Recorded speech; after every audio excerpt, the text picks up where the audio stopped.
Hello friends. आज के इस वीडियो में हम बात करेंगे रेलवे प्रोटेक्शन फोर्स आरपीएफ की जो वैकेंसी आपकी ऑनगोइंग है कांस्टेबल एंड एसआई पोस्ट के लिए।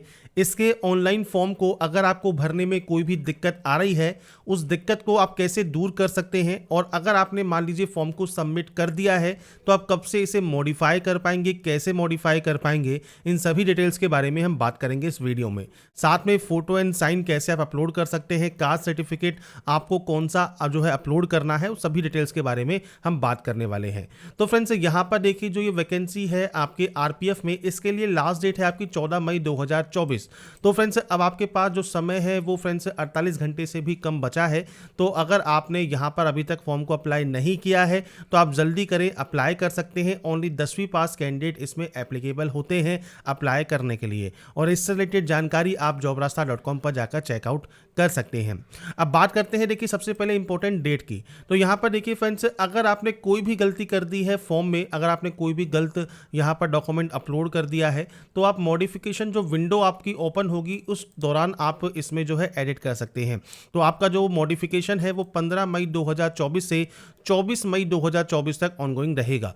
तो आपको फ्रेंड्स यहाँ पर 15 से 24 मई का समय मिलेगा, जिसमें अगर आपने कोई भी गलती कर दी है वो आप सही कर सकते हैं। बस ये ध्यान रखिएगा जो क्रिएट एन अकाउंट वाला जो ऑप्शन है, मतलब जो रजिस्ट्रेशन वाला ऑप्शन है, उसमें आप कोई भी एडिट नहीं कर पाएंगे। इसलिए फ्रेंड्स आपका जो रजिस्ट्रेशन है उसको आप बिल्कुल सही से करें, और रजिस्ट्रेशन के बाद फॉर्म में अगर आपने कोई भी गलती कर दी है तो आप वो मॉडिफाई कर पाएंगे। और 15 मई 2024 को जैसे ही इसका लिंक एक्टिवेट होगा करेक्शन का, उसका भी वीडियो आपको जल्दी ही प्रोवाइड कर दिया जाएगा। अब फ्रेंड्स बात करते हैं देखिए इसके होम पोर्टल पर। अब सबसे पहले फ्रेंड्स जो कैंडिडेट को दिक्कत आ रही है वो आ रही है कास्ट सर्टिफिकेट पर। अब देखिए फ्रेंड्स यहाँ पर आपको फॉर्मेट पहले से ही इन्होंने प्रोवाइड किए हुए हैं। अगर आपने रेलवे की कोई भी वैकेंसी फिल की है, टेक्नीशियन या एएलपी, आपको उसमें जो है फॉर्मेट पहले ही दिए गए थे, और फॉर्मेट फ्रेंड्स यहाँ पर सेंट्रल गवर्नमेंट के आपके यहाँ पर रिक्वायर्ड रहते हैं।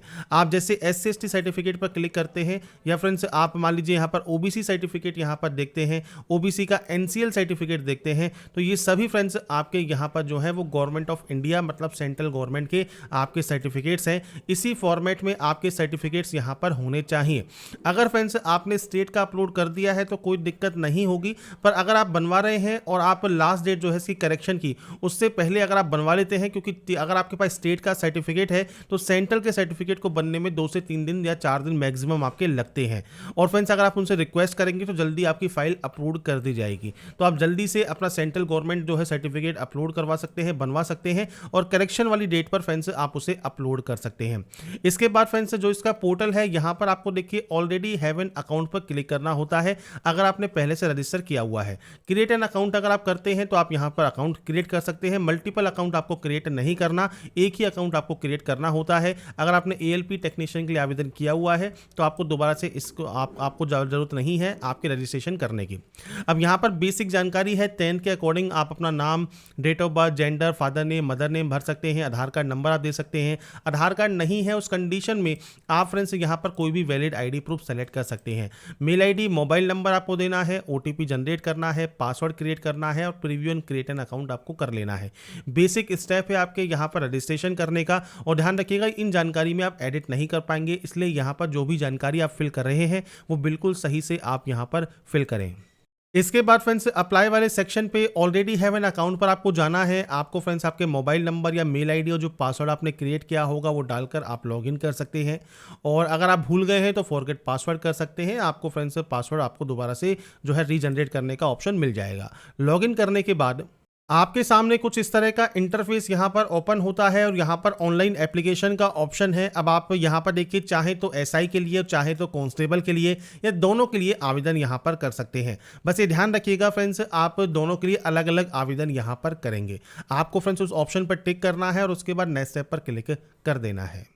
अब यहाँ पर फ्रेंड्स देखिए आपका मैरिटल स्टेटस आपको सेलेक्ट करना होता है, रिलीजन, आपका mother tongue, choice of language क्या चाहिए आपको, एग्जाम में कोई भी विजिबल आइडेंटिफिकेशन मार्क। अब जैसा मैंने वीडियो के स्टार्टिंग में आपसे कहा, आपका जो कास्ट सर्टिफिकेट है वो सेंट्रल गवर्नमेंट का होना चाहिए, तो वो आप सेलेक्ट करेंगे। सर्टिफिकेट नंबर क्या है, इशूइंग अथॉरिटी क्या है, तो आपका जो कास्ट सर्टिफिकेट होगा उस पर फ्रेंड्स इशूइंग अथॉरिटी आपको मिल जाएगा। अब देखिए इशूइंग अथॉरिटी अगर आपकी यहाँ पर मान लीजिए नहीं है तो आप इस ऑप्शन का जो है स्क्रीनशॉट ले लें, और आपकी जो भी तहसील है वहाँ वहाँ पर जाकर आप पूछ सकते हैं कि जो इशूइंग अथॉरिटी इसमें नहीं है उनके समकक्ष कौन सी इशूइंग अथॉरिटी आपकी वहाँ पर लगती है, उसके अकॉर्डिंग आप उस ऑप्शन को सेलेक्ट कर सकते हैं। इनमें आप गलती बिल्कुल ना करें, आप एक बार कंफर्म जरूर कर लें किसी से भी, जो भी आपके तहसील या तालुका जो भी आपकी लगती है कि उनकी समकक्ष या इक्विवेलेंट कौन सी जो है फ्रेंड्स इशूइंग अथॉरिटी है, तो उसके अकॉर्डिंग ही आप ऑप्शन को सेलेक्ट यहाँ पर करें। किस स्टेट ने इशू किया है, डेट ऑफ इशू क्या है, आपको फ्री ट्रेवलिंग पास अगर नहीं चाहिए तो आप सिंपली नो कर सकते हैं। उस कंडीशन में आपको कार सर्टिफिकेट अपलोड करने की जरूरत नहीं होती। तो यहाँ पर क्लियर आपको यहाँ कहा गया है कि अगर आपको छूट चाहिए, मतलब आपको ट्रेवलिंग पास चाहिए, तो ही आपको यहाँ पर जो है यस करना है।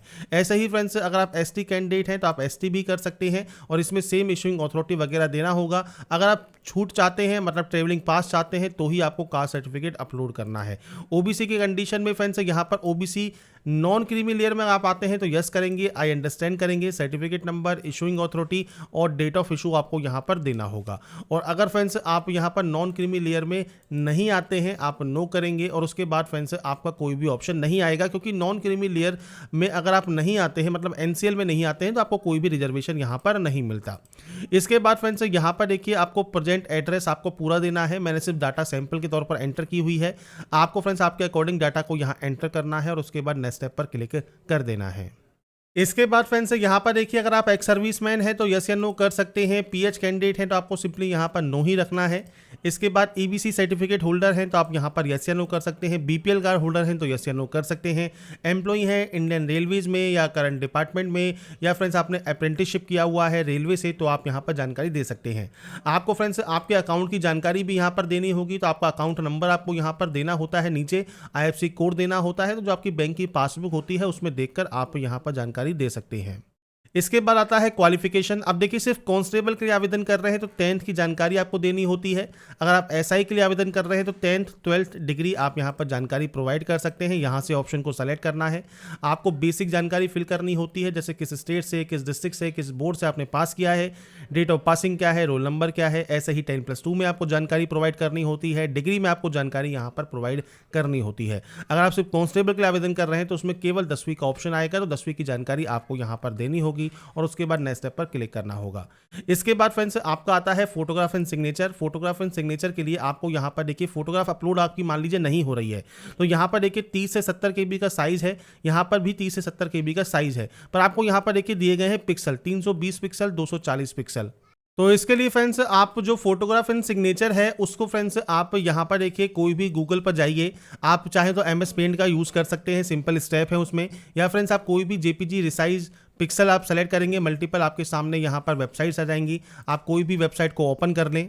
और इसमें फ्रेंड्स यहाँ पर देखिए आपकी जब फोटो आप यहाँ पर अपलोड कर देंगे, अब जैसे फोटो को अपलोड किया या सिग्नेचर अपलोड किया, तो अब यहाँ पर देखिए आपको हाइट दी गई है और विड्थ दी गई है, तो आपको फ्रेंड्स यहाँ पर देखिए विड्थ और हाइट में जो एंट्री है वो आपको यहाँ पर करनी होगी। तो जैसा मैंने आपको यहाँ पर कहा कि आपको हाइट और विड्थ की एंट्री यहाँ पर करनी है, और ऐसे ही सिग्नेचर के लिए भी आपको हाइट एंड विड्थ आपको यहाँ पर दी गई है, तो आपको यहाँ पर वो वैल्यू यहाँ पर पुट करनी है और उसके बाद आप यहाँ से रिसाइज इसको कर सकते हैं। तो फ्रेंड्स बेसिक स्टेप होते हैं, जो भी आपको विड्थ एंड हाइट आपसे मांग गई है, चाहे फोटोग्राफ के लिए, सिग्नेचर के लिए, वो फ्रेंड्स आप अपने अकॉर्डिंग यहाँ पर रिसाइज कर पाएंगे, और रिसाइज करने के बाद फ्रेंड्स आप यहाँ पर उसे अपलोड कर पाएंगे। तो फोटोग्राफ एंड सिग्नेचर अपलोड करने के बाद ही आप नेक्स्ट स्टेप पर क्लिक करेंगे।